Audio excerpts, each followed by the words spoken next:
Are you ready? Let's talk digital. Bonjour à tous et bienvenue sur le podcast Digital Feeling. Je suis Elodie Chenol et j'accompagne les CEO à travailler leur personal branding et celui de leur marque grâce au digital. J'ai pour ambition, à travers ce podcast, de répondre à toutes vos problématiques concernant le marketing digital.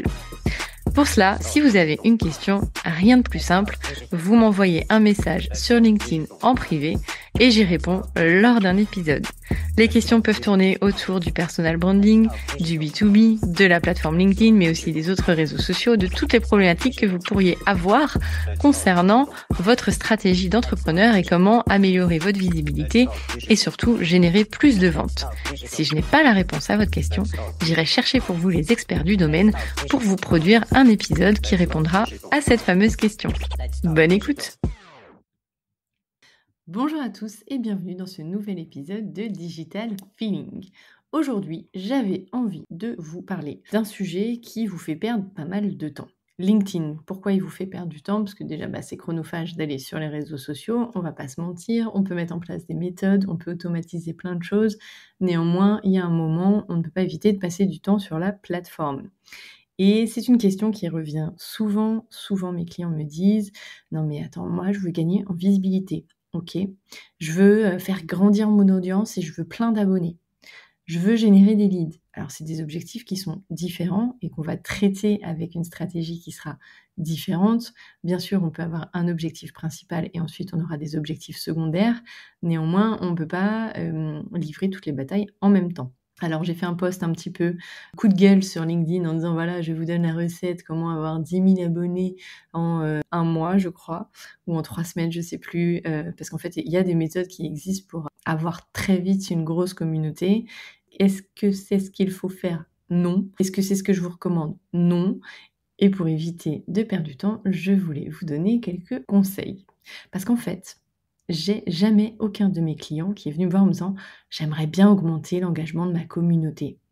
Alors que l'engagement, c'est vraiment le KPI, l'indicateur clé à suivre pour voir si votre contenu fonctionne. Évidemment, on ne va pas toucher toute son audience du premier coup. Vous le savez, sur les réseaux sociaux, on touche à peu près une vingtaine de % de son audience. Donc si par exemple vous avez 1500 abonnés, vous allez toucher 300 personnes. Mais si les personnes like ou commentent, eh bien là, ça va toucher d'autres personnes qui ne sont pas nécessairement dans votre réseau. Et c'est là où vous allez avoir pas mal d'impressions. Et il faut évidemment que ces personnes interagissent avec votre contenu. Alors, si on refait la règle des 20%, parce qu'il y a toujours que 20% de personnes qui interagissent versus des personnes qui vont lire vos posts mais qui vont jamais laisser un like ou un commentaire, on arrive à peu près à 60% de personnes, 60 personnes, sur la base de 1500 abonnés, qui laisseraient un like, qui est déjà très cool, ou un commentaire, et là c'est le Graal. Et en fait, LinkedIn, il faut savoir que le premier quart d'heure, il est décisif pour la suite du reach de votre post. C'est-à-dire que pendant le premier quart d'heure, l'algorithme va voir si vous avez beaucoup de likes et de commentaires, notamment les commentaires, il aime beaucoup. Et si vous en avez, il va booster votre post à plus de personnes sur la plateforme puisqu'il estime qu'il est intéressant. Ensuite, vous avez 1 heure pour alimenter les réponses aux commentaires et puis continuer à alimenter l'algorithme pour qu'il continue de pousser votre contenu. Et après, le post suivra par lui-même. Alors, c'est un peu bizarre parce que sur LinkedIn, des fois, on a des posts qui arrivent, ils ont 1 semaine. Alors, moi, je les ai pas vus et je les vois 1 semaine après. Alors, parfois, c'est frustrant. Donc, l'algo, il a ses mystères qu'on ne saurait percer parfois. Néanmoins, la règle est assez simple. Vous postez et au moment où vous postez, eh bien, il faut qu'il y ait des réactions rapides pour que l'algo se dise le contenu est intéressant. Et ça marche pour toutes les plateformes de réseaux sociaux. Autre chose à savoir sur LinkedIn, c'est votre SSI, le Social Selling Index.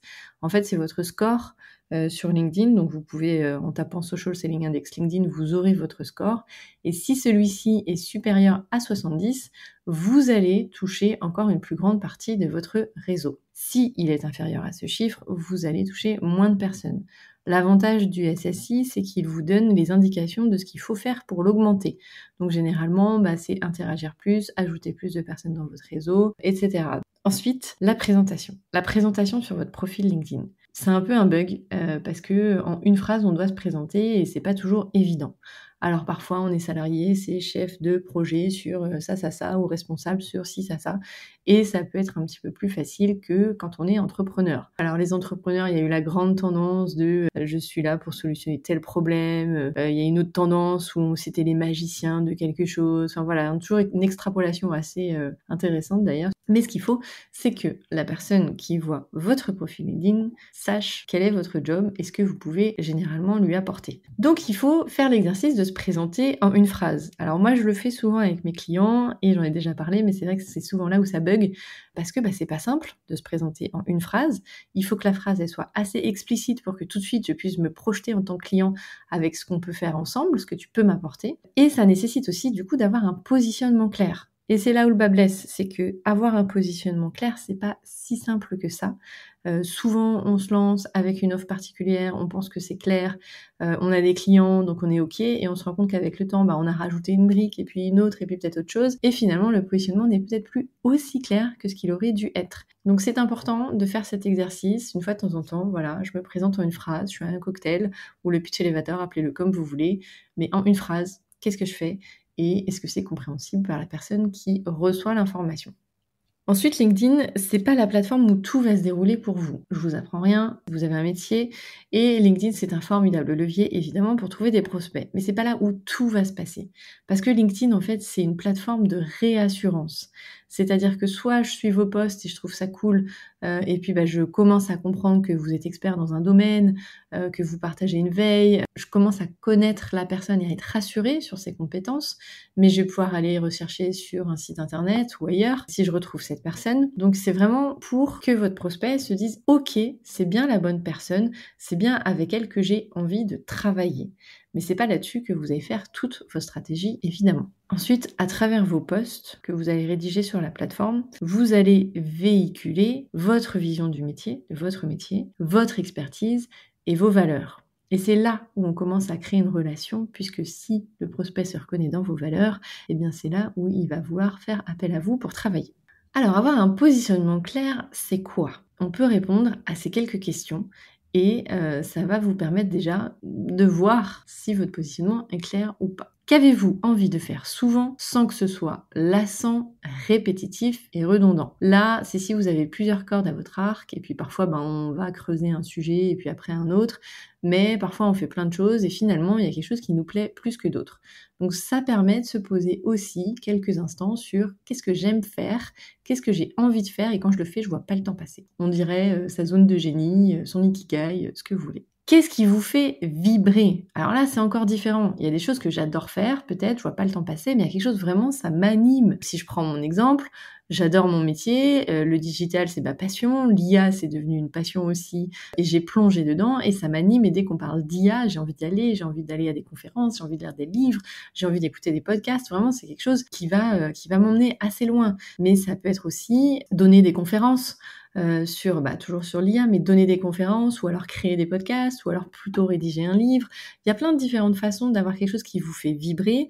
Moi, c'est vrai qu'il y a quand même pas mal de choses, donc parfois c'est pas simple de choisir, je vais pas vous mentir, mais je travaille dessus aussi, mais forcément, on sort de sa zone de confort parfois, et c'est ça qui justement nous satisfait et qui nous fait vibrer. Ça peut être du mentorat, ça peut être du bénévolat. Il faut vraiment réussir à trouver le truc qui vous fait vibrer dans votre métier. Et dans mon métier, quand j'étais salariée, ce qui me faisait vibrer, c'était vraiment le digital, de générer des projets, de voir sortir des projets, d'avancer. C'était vraiment mon moteur. Donc, que vous soyez entrepreneur ou salarié, vous avez des moteurs qui peuvent être différents. Vous pouvez très bien être salarié et donner des conférences aussi, évidemment, si vous avez l'accord de votre employeur. L'un n'empêche pas l'autre. Trouvez ce qui vous fait vibrer et ça peut être un plus à votre activité. Mais pour votre activité, ça peut vous aider à vous orienter. Si vous êtes, je dis n'importe quoi, mais très très timide et que la prise de parole, c'est quelque chose qui vous paralyse, c'est peut-être pas le moment de se lancer dans des conférences tout de suite. En revanche, peut-être que faire du théâtre d'improvisation sera un biais qui sera intéressant à travailler pour pouvoir débloquer cette prise de parole.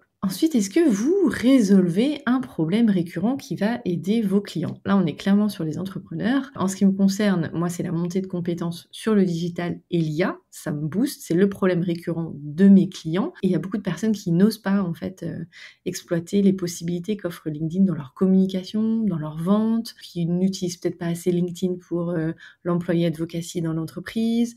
L'IA, on en est encore au début malgré tout, donc ça reste un sujet qui pose pas mal de questions. Donc voilà, il y a plein de sujets à identifier. Moi, c'est plutôt dans le domaine de la formation.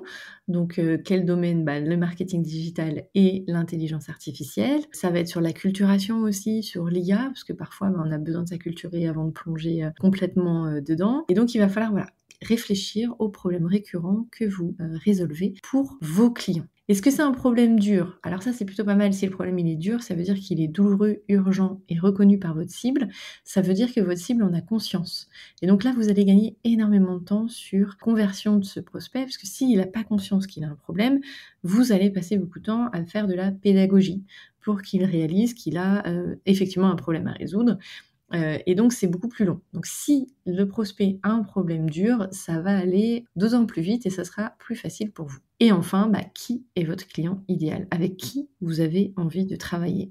Est-ce que vous allez viser des TPE? Est-ce que vous vouloir travailler avec des PME? Est-ce que vous êtes plutôt sur des ETI, des grandes entreprises, un domaine particulier, une industrie particulière? Est-ce que vous voulez travailler avec les entrepreneurs? Vraiment, toutes ces questions, il faut se les poser parce que vous n'allez pas approcher de la même façon, évidemment, chacune de ces cibles. Mais du coup, si vous savez comment approcher cette cible, eh bien, vous allez gagner du temps. Puisque vous savez que si vous vous adressez à des entrepreneurs, vous n'aurez peut-être pas la même approche que si vous vous adressez à des grands groupes. Donc évidemment, votre stratégie va dépendre de votre client idéal et de la façon dont vous allez générer votre communication. Donc, le positionnement indispensable, un profil clair, on comprend tout de suite ce que vous faites, des posts qui mettent en avant votre expertise, votre point de vue, et évidemment, identification de votre cible. Et là, vous n'allez plus perdre de temps sur LinkedIn puisque vous aurez une stratégie qui tient la route, qui sera alignée avec vos valeurs et qui sera alignée avec ce que vous avez envie de partager sur cette plateforme. Voilà, j'espère que j'ai répondu à vos questions. Moi, c'est vraiment quelque chose qui revient souvent. Donc j'espère que cet épisode vous aura aidé. Je vous souhaite une très bonne journée et je vous dis à bientôt. Thank you. You're welcome. Let's talk digital. J'espère que ce podcast vous a plu. Si vous avez aimé cet épisode, n'hésitez pas à soutenir le podcast en laissant une note et un avis sur Apple Podcast ou sur vos plateformes d'écoute. Ça me permettra de remonter et de pouvoir partager à d'autres entrepreneurs les réponses que vous vous posez. Merci à tous, à bientôt.